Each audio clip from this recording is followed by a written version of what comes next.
Praise lord, హల్లెలూయా. దేవుని నామానికి స్తోత్రాలు. మీ అందరికీ నా వందనాలు తెలియజేస్తున్నాను. ఈ దినం కొరకు దేవుడు సిద్ధపరిచినటువంటి మాటలు.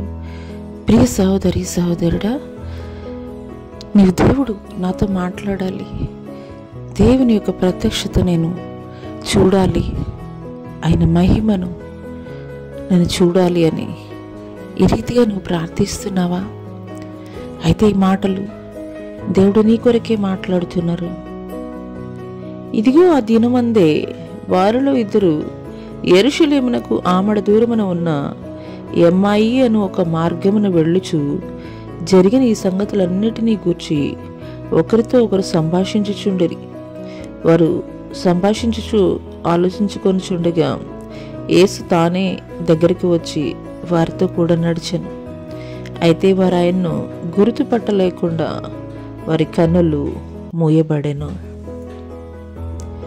ఈ మాటలు వింటున్నటువంటి ప్రియనేస్తమా, అనేకసార్లు దేవుడు నువ్వు వెళ్ళే ప్రతి మార్గంలోనూ, నువ్వు ఆలోచించే ప్రతి ఆలోచనలో కూడాను దేవుడు నీతో కూడా నడిచినటువంటి అనేక సందర్భాలు,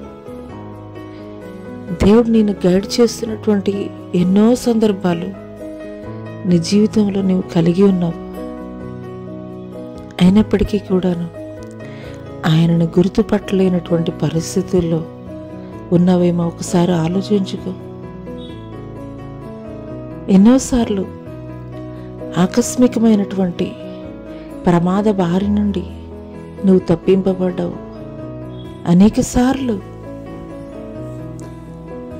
నీ యొక్క ప్రతికూల పరిస్థితుల్లో తెలియనటువంటి వ్యక్తుల నుండి నీకు సహాయము అందించబడింది. అనేకసార్లు డాక్టర్స్ చెప్పినటువంటి రిపోర్ట్స్ తారుమారైనటువంటి పరిస్థితులు నీ జీవితంలో నువ్వు ఎదుర్కొన్నావు. కానీ ఆనాటి అమ్మాయి మార్గంలో నడిచినటువంటి ఇద్దరు వ్యక్తులలాగా నువ్వు కూడా ఉన్నావేమో ఒకసారి ఆలోచించు. దేవుని సన్నిధిలో ఎందు నిమిత్తం ప్రార్థిస్తున్నావు? దేవా, నువ్వు నన్ను దర్శించడం లేదు, నా పక్షంగా నువ్వు నిలబడటం లేదని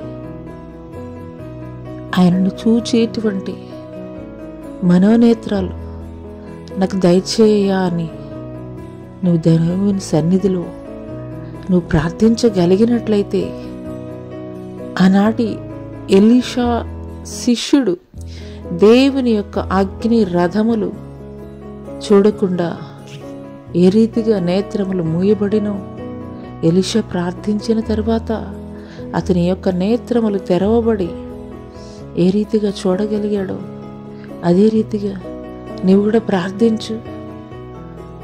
అయ్యా, నీ ప్రత్యక్షతను నేను చూడాలయ్యా, నీవు నా పక్షముగా నిలబడేటువంటి ప్రతి కార్యము కూడా నీవు జరిగించుచున్నదే అని నేను విశ్వసించినట్లు, అటువంటి విశ్వాసం కలిగినటువంటి ప్రార్థనా జీవితం నేను కలిగి ఉండాలయ్యా అని నీవు దేవుని సన్నిధిలో ప్రార్థించగలిగినట్లయితే, ఆ తర్వాత యేసుక్రీస్తు వారు రొట్టు వీర్చు సమయంలో ఏ రీతిగా వారు గుర్తుపట్టగలిగారో అదే రీతిగా దేవుడు చేసేటువంటి కార్యములు, దేవుని యొక్క ప్రత్యక్షతని నీవు నిశ్చయముగా తెలుసుకొనగలవు. వారిలాగా నీవు కూడా గుర్తుపట్టగలవు. ఇప్పుడే మోకరించి దేవా, నీ ప్రత్యక్షతలు నేను పొందుకోవాలయ్యా, నీ ప్రత్యక్షతలను నేను కనులారా చూడాలయ్యా.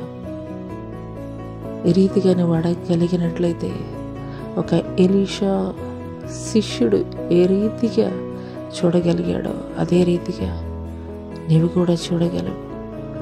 అట్టి కృప దేవుడు నీకు దయచేయనుగాక. ఆమేన్.